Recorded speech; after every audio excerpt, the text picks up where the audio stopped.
Yeah.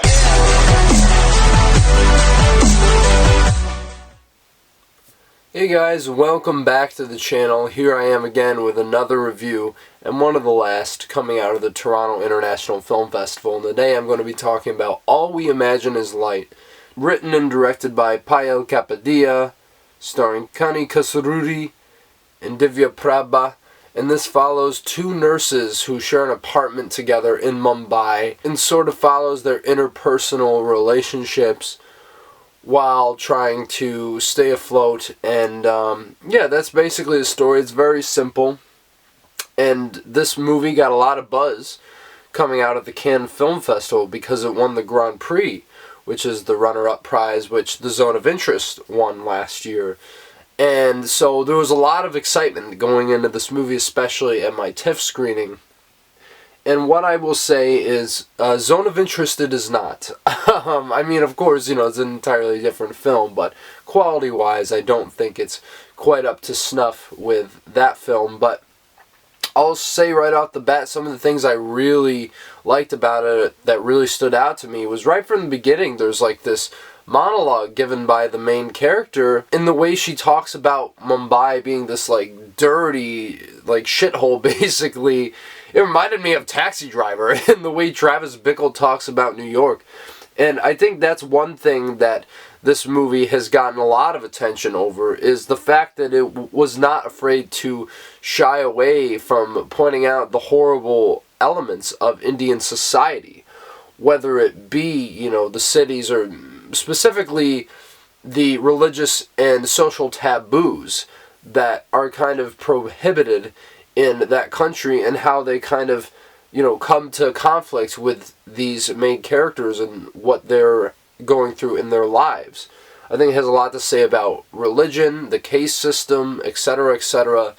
Has really a lot of great themes to be seen, and definitely important ones that I think needed a discussion, which is why India did not submit this for Best International Feature, because it really doesn't paint them in the most positive of lights, of course. And I think that that is probably the strongest element of the film. And of course the performances as well. I really do think the two leads are pretty great. And I think their characters, there's a lot to chew on with them. They're very deeply complex people. And I think once they dive into some of the more personal relationships of their life is when I was really invested in the film. Because I'm going to be honest, for like the first almost half of this movie, I really was not into it. I was kind of bored. Now, I wonder, I mean, I had my contacts in, and I had to take them out during the screening because I was getting a little tired. But I do think the pace of this movie is not particularly one that's going to move the story along in the way you'd hope it would. It's a very low-key drama, but it does feel very languid at times.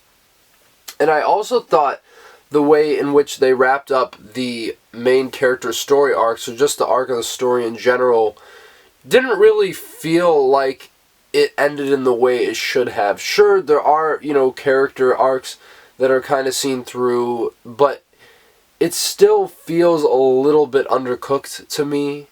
And I was just like, oh, the movie ended there, you know? And so, yet again, I really liked a lot about this movie, especially the second half when I really started to get into it. Another thing I'd be remiss not to mention is the wonderful score by Topsy, which actually is one of my favorite scores of the entire year. It's very jazzy and piano driven. It's very minimalist, but also just very melodic, surprising, and effective.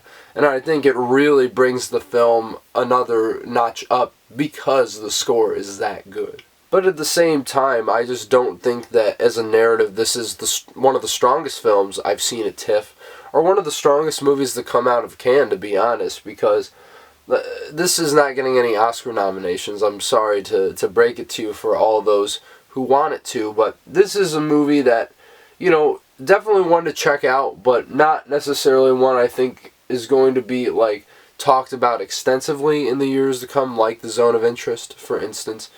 And yeah, I'm going to give All We Imagine Is Light a strong 7 out of 10. I mean, I did enjoy the movie. You know, don't let me seem like I'm saying that it's really kind of mid at all. No, I really do like a lot of the stuff that's in this movie, especially some of the humor and the character dynamics as well.